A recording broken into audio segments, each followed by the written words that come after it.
Okay, so today we're out here with Neil, and this is his, what year? 2002. 2002 Peterbilt. What model? 379 short nose. And this has got it. Well, so let's talk about the whole entire process from the day that you got it. Okay, so it was a California truck. They basically forced everyone to sell anything before 2010 and before 2010 model year.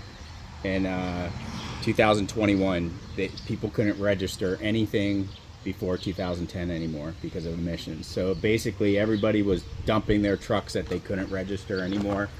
So I flew out there and I looked at a few, and this was really clean. I got I think it was like $23,000. It had a Cat C12 in it, and it had a 13 speed. The 13 speed was missing a couple gears. It had almost 1 million miles on it. And I'm a Detroit guy because that's where I started work, and I still work for them. And I'm also kind of an Allison guy. I've built a lot of engine-driven test cells at Allison. So I wanted a truck with a Detroit and Allison in it, and this vintage without EGR and emissions it really didn't exist. So also I worked for Peterbilt. I was a regional service manager for them. Not for very long, out of Chicago, so I have Pete ties too in my work history. So I started, I pulled the cab off of it, I pulled engine transmission out of it, and then I luckily this was the last year you could get a Detroit and a Peterbilt, so there were a few brackets that had to be changed in the frame, but nothing really expensive. I think it was like only 300 bucks. And I got some used motor mounts and stuff like that. And then just started converting it over to what it is today. I have a couple pet peeves. I don't like cab mounted exhaust because you just constantly break the flexes, and I never understood that. So actually this has got some Freightliner parts on it. Yeah, you said these are Cascadias. Yeah, these are Cascadia cast arms. I just put straight pipes on it quick, but I mean the jakes are super loud. it's obnoxious. So I've got enough room to come out. Oh wow, look at that. And do that. Use the old stack mounts for the fairings? Actually, those brackets are for the fairings. Are they really? Yeah, they're combination mount. A lot of 386s ran this. These shields, normally they only ran them on one side. But I found those. I had those on my my old service truck. I have a 335 service truck, and I had those, and I've kind of transferred some stuff. Like my 335 had that steering wheel in it, so it's kind of nostalgia stuff. Right. Where I bought some, people wouldn't put these fairings. I don't think I never. Keyless entry. Keyless entry. These are just too stiff. I've lubed them up and tried to get them, so I'm gonna pop these out and put new ones in, and it's just too much. I did the same thing on my 335, and it's worked flawlessly since the day. I think it was A1 Auto Electric. They're out of California, and they sell these kits, and they're only with 2 remotes. When I bought it for the 335, it was like 125 bucks. And now I think they're 200 bucks or something like that. Then I had to run the wires and all that. We'll get an interior here in a second. We'll talk about the goodies under the hood.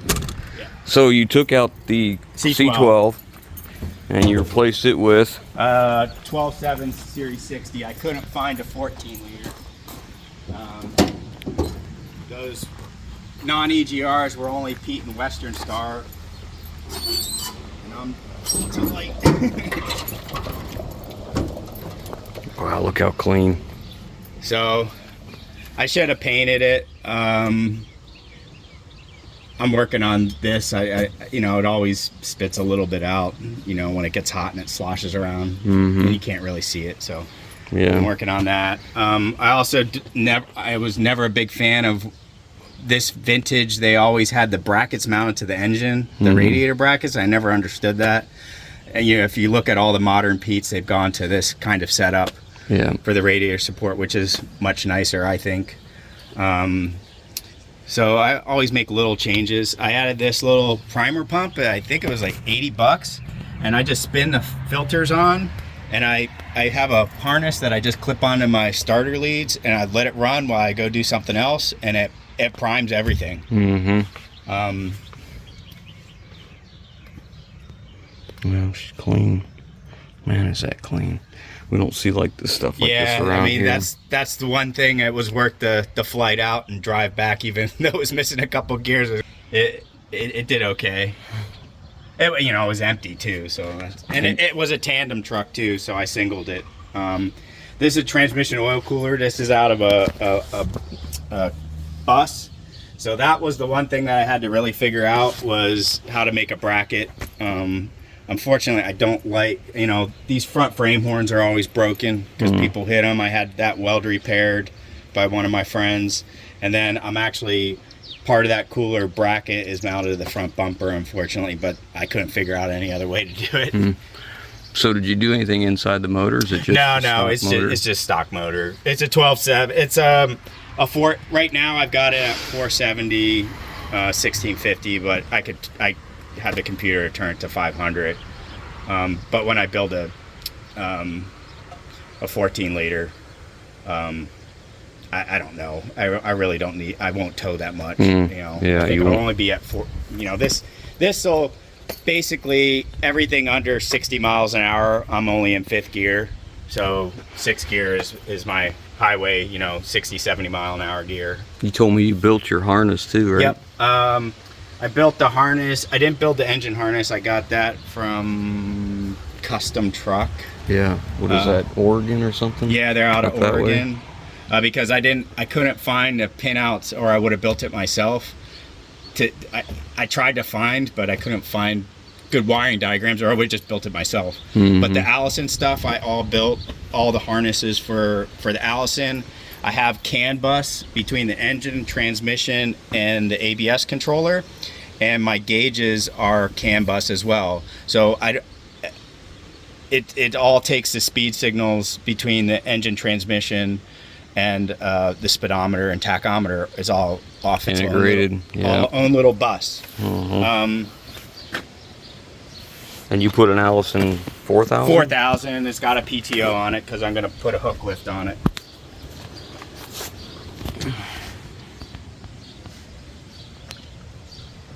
That is one large transmission. Yeah, it's heavy. Yeah, I can imagine. It's heavy. That I just pulled the cab because it was either drop in from the top. Oh yeah. Oh yeah. And I pulled the cab in my driveway with. I just basically jacked up all 4 corners and then got my forklift underneath it. It wasn't too bad.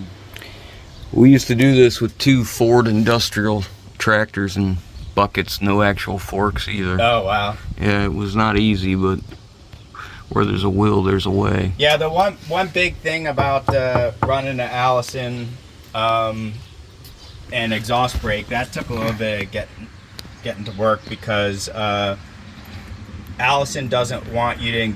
Allison basically gives the okay when they're in lockup. So Allison says, okay, it's okay to engage the exhaust brake. So, but only in lockup. But only in lockup. So you have to wire it in so that signal gets to an input on the Detroit ECU that says, okay, you're good to go.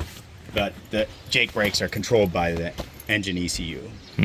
And other than that, that was like really the only programming thing that took, or wiring thing that was a little bit weird and involved. But I figured that out. So. Yeah. So everything works like it's supposed to from the factory. Yes. That's the way I like it. Yeah. Yep, everything works. The only thing, when I added the rear, it's a locker. The feedback switch from the locker is not in my dash yet. I have to figure that out. Because you changed the rear axle and suspension. Yep, this had a 2 20,000 pounders, air track Pete suspension, and then this, I don't even know what this came off of. I got it out of Wisconsin. It's a little bit taller ratio than I wanted. It's a 373, but basically at like 75 miles an hour in 6th gear, I'm turning like 1500 RPM. So I got so cross country trips is no big deal. Go. Yeah. So you shorten this how much? Oh, I wait. didn't shorten this. This was the. Oh, so you just removed the original hanger here and here.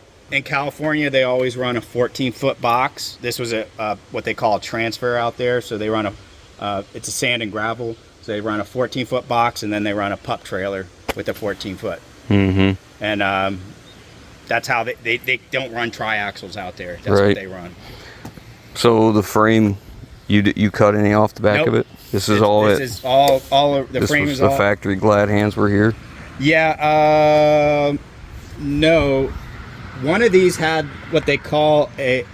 Oh, that push starter. They have a starter in the back for the transfer. So they can back the truck up.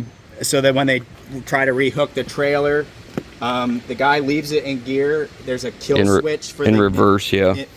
In ignition, there's a kill switch in there that kills the ignition of the computer, or I guess engages the stop solenoid on the old truck, and they actually grab the hitch bar and they bump the starter to get it to back.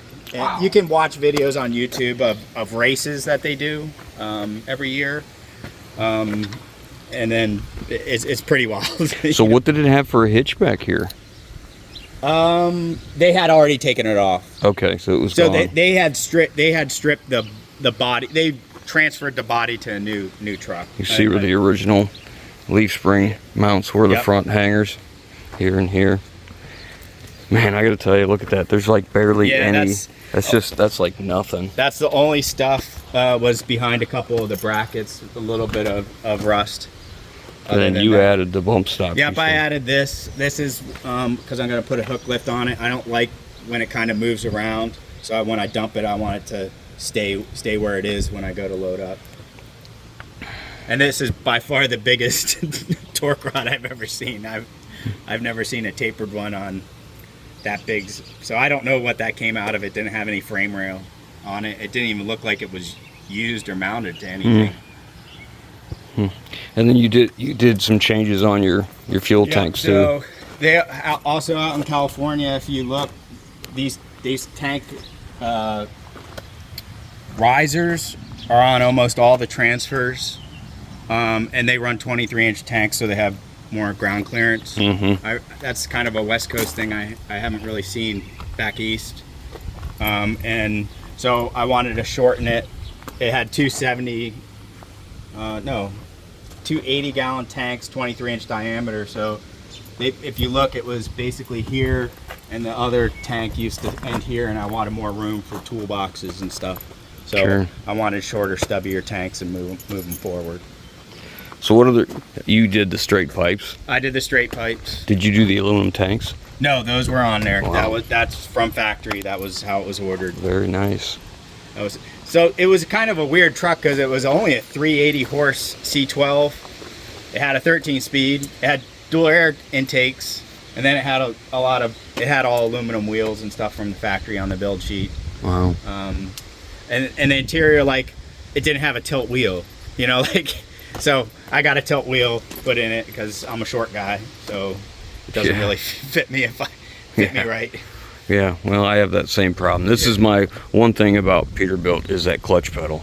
So yours is automatic now, but when a clutch pedal on a Peterbilt, I hate it because I got short legs. Same thing with me driving it back. I did not like the clutch, and I was like, I already envisioned of changing it to an auto. This is what we like to see. Yeah, I run Deutsch those connectors. Deutsch connectors everywhere. Caterpillar kind of really has it. They use a lot of that stuff. Yeah, they really have it. It's readily available.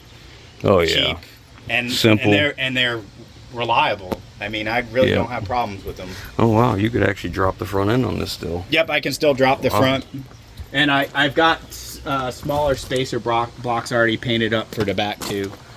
But right now it sits pretty level, so I can drop it. Yeah, and I probably will because I'm gonna want to put when you put a hook lift on it, it's even heavier, higher up than a traditional rollback. Yeah, because you have subassembly. Because you have a subframe, yeah. So what are these 1-inch blocks that are in here now? I think so. I've got ones that are like half of that, or even less than half of that. Yeah, I've seen the ones that are like They're almost nothing. Yeah, like that. Yeah, and then they taper, and that's a thick end of it. I've seen that. And this, those blocks you can get out of the Mac. I can't remember what suspension is, but basically, I guess Hendrix makes it for him or something. One of the guys was saying at the junkyard, because the block matches exactly what I have. And I've got 3 different heights. So yeah, I can drop the front and I can drop the rear a little bit. But this suspension isn't a real low riding suspension. Yeah, I think when we do ours, we would like to do the Peterbilt low leaf from our rollback, because height's always a problem. But yeah, I see the stainless and the exhaust and downpipe. Did you guys make this, or did you source that? No, I got all these pipes from B&H Tube on the other side of Pennsylvania. They did. I see that cooler. I drew up this custom pipe to go to the transmission oil cooler, and they did a real good job on that. Yeah. It took one extra step, but it wasn't a big deal. Yeah. I basically mocked it. I'm not a welder, so I mocked it up in PVC, and I was on that side of the state, and I went by and explained what I wanted. Oh yeah. Yeah, that was really to, because you can draw it out, but it's better to give them something. Oh yeah. And then with the PVC, you can kind of move it around, and then once you get it there, you can glue it, and then you can say, this is what I need, and they have a good template to compare it to. Yeah, that turned out very nice. Okay, let's take a look at that interior. That's your last step. Oh wait, it used to be a small window day cab too. It's no longer that. Yes, it used to be so it didn't have the Unibuilt ring in it, unfortunately. Right. And I didn't have a huck gun at the time, so I ordered all new interior from Day Cab and the extension just to give myself some more room in there. Right. I know I'm not a tall guy, and it's not about. Doesn't matter. They're tiny. It's pretty tiny. If and you now do anything, have a pocket in the back that you can store stuff like boots and stuff. So there's not a lot of room there. Yeah. So, that Day Cab company, they do some nice stuff. Their interiors are beautiful. Yeah. It's gonna. I already have it. It's sorry. That's all right. We'll go to the other side. Go to the other side. It's black or it's maroon with black buttons. Nice. And this paint's all still original on this? Everything's original. The only thing you painted was just the back when they did that Day Cab extension. Yeah, I had them paint this. It came pre-painted, so the guy that I had it put in could just put it up there. And gotcha. Then when I go to repaint it, it'll be all good. Just unlock that other door.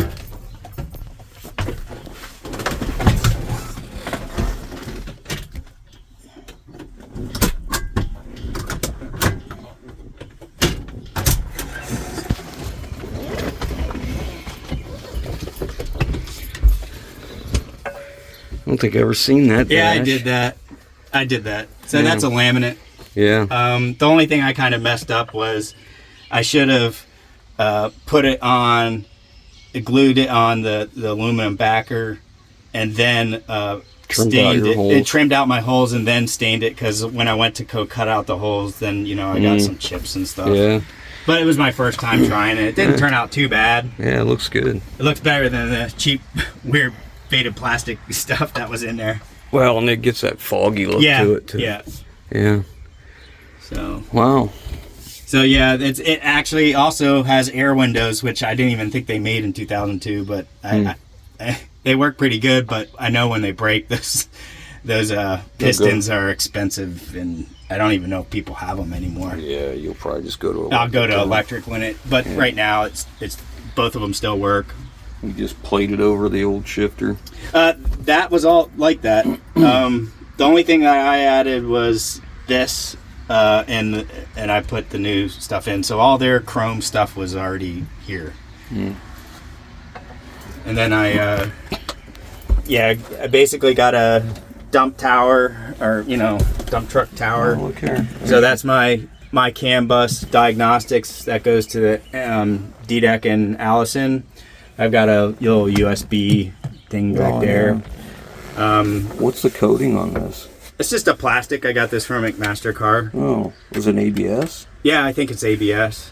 It's pretty neat. Yeah, it's pretty nice. And then I'll do something with this eventually. But my TCM, my transmission controller and everything, all that stuff is in here. And there's two big wires that come up from the bottom of the cab. That everything comes out of. Check transmission and temperature warning. Yeah. High temp. Yeah, now I notice you find them LED lights that they actually say engine warning, check transmission. Oh, okay. Yeah, so it's just like these. You know how you got this and you put the covers on? It's just like that with those, and you can order them and it comes with like 200 different things. Oh, and cool. You can put the lights in, and they're 3/4. Yep. And you can just put the lens on if you want. Yeah. And then this is trans out to the cooler, and this, instead of my front, this is actually trans return temp.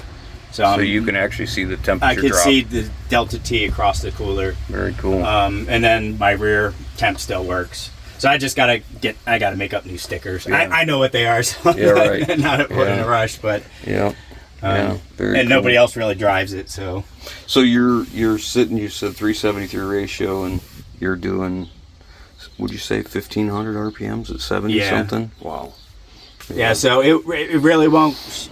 It doesn't need to shift into 6th gear until 60 mile an hour. Wow. And then once it gets into, and it'll, I mean, I haven't really put a load behind it, but it'll pull no problem. Yeah, you got plenty of power. You added the tilt wheel. Yep, I added the tilt wheel. That was out of a box truck. Because that's what us short guys need. Yeah.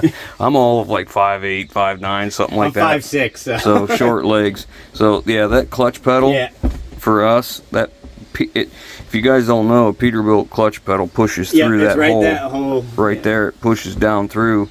And if you don't have a heel on your boot and it's wet out, your foot's sliding off. Yeah, this is a very clean truck. I would have went to California too. So then I put the matting in. I haven't done the second thing, and then I'll start putting the interior back in. Well, it's kind of neat.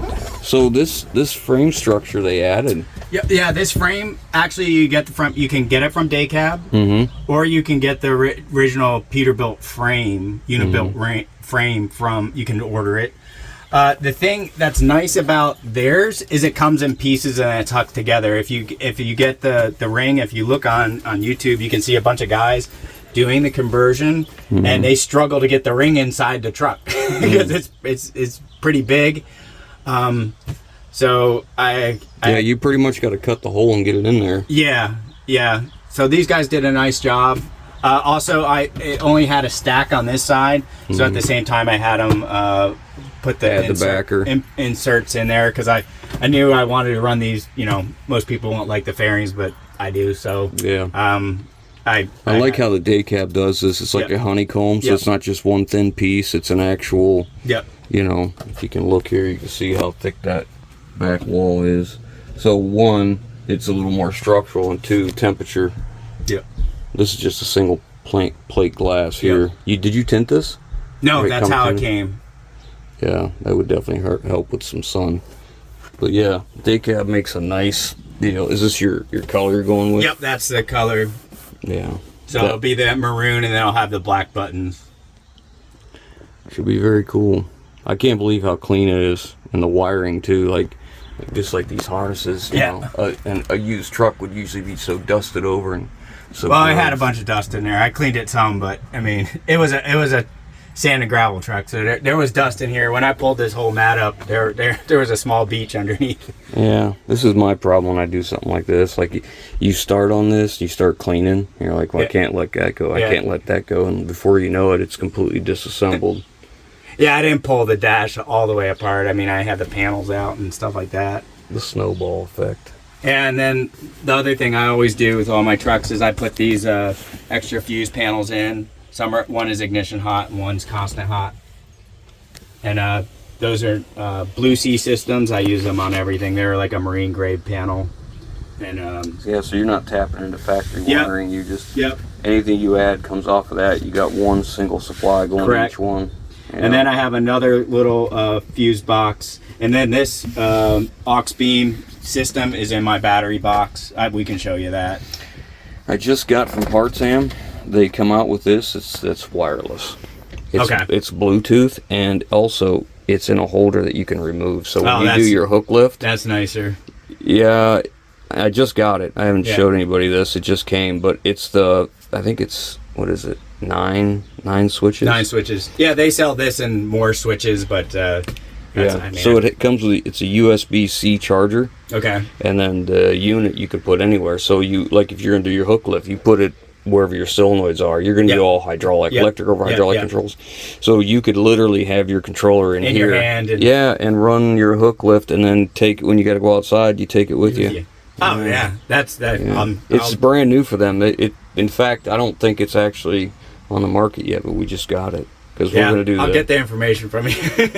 We're gonna do that 5500. Okay. We're gonna do a switch and go deal. And that's what I'm going to use that for. But that's going to be all electric because it's just a 5500. Electric winch and electric over hydraulic for the tilt because it's only 20,000 pounds. It'll be just fine, especially for what we're doing. Yeah, I like it. This would be a nice traveler. I'm gonna pull like a Jeep or whatever up on the flatbed. I'm gonna use it for my own little. You know, getting mulch and dirt. Right. I got a little dozer that'll fit up there and a little backhoe. That's what we're thinking about with my F750 in here. Is I want to do the F50, the C5500 as a switch and go, and get it worked out the details, and then build the big one for the F750 because that was supposed to be my ultimate tow vehicle. Okay. And I want to be able to put a flatbed, a dump, a dumpster, or nothing, and use a gooseneck and a fifth wheel. Okay. And I want to be able to do air brake trailers, electric brake I want to do anything I can. I'll run out of motor. It's a 6.7 Cummins. Yep. So I'll run out of motor before I run out of truck or hitch, but that's brakes, okay. Yeah, but I'd rather have better everything else and less motor. That's okay. Motor could be changed if need be, or cab. Yeah. I mean, I'm not married to the F750. It could leave. It could be a 359 short hood. That'd be kind of a nice setup. Yeah, I mean, the long hoods are, I mean, to me, they're super popular, but I actually like the short hood. I think it turns. Well, I like it as long as the engine's not tucked up underneath the cowl. That's the only thing I care about. It's almost even in the back. Now, with the 3406, it's further in. Yeah.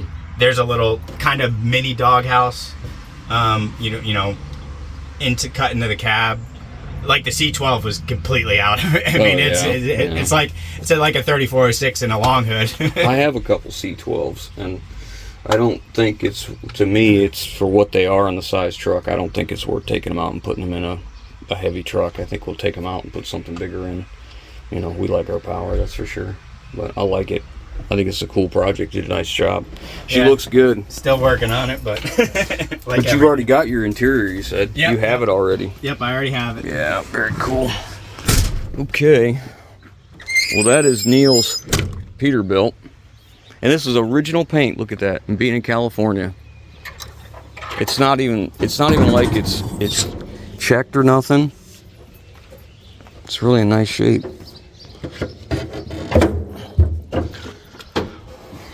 Okay. What a beauty.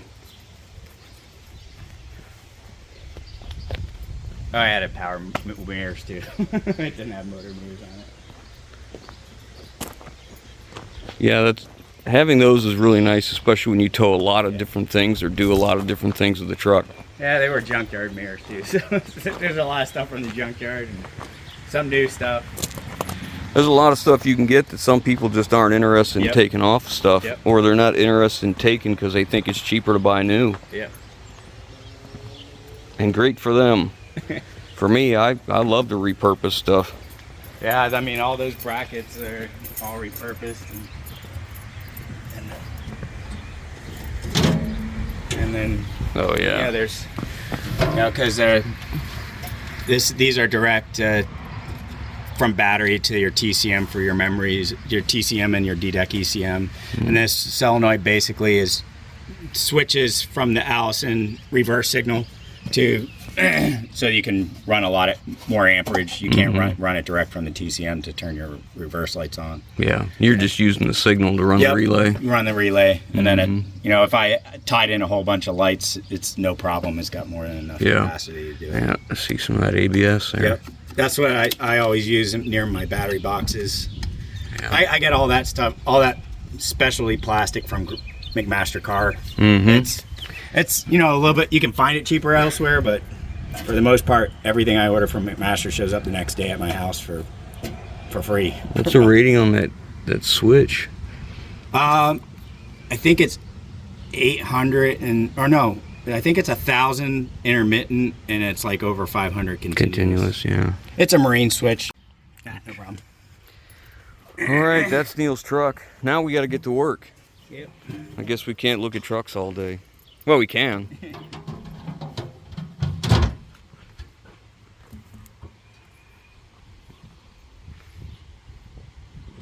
Thanks for showing us your truck, Nick. No problem. Neil. I really enjoyed it. I really like looking at this. I like seeing what people build, you know. What people just go to the dealer and buy just isn't as interesting to me as what somebody creates. So much nicer. Thanks for watching, guys. Hope you enjoyed.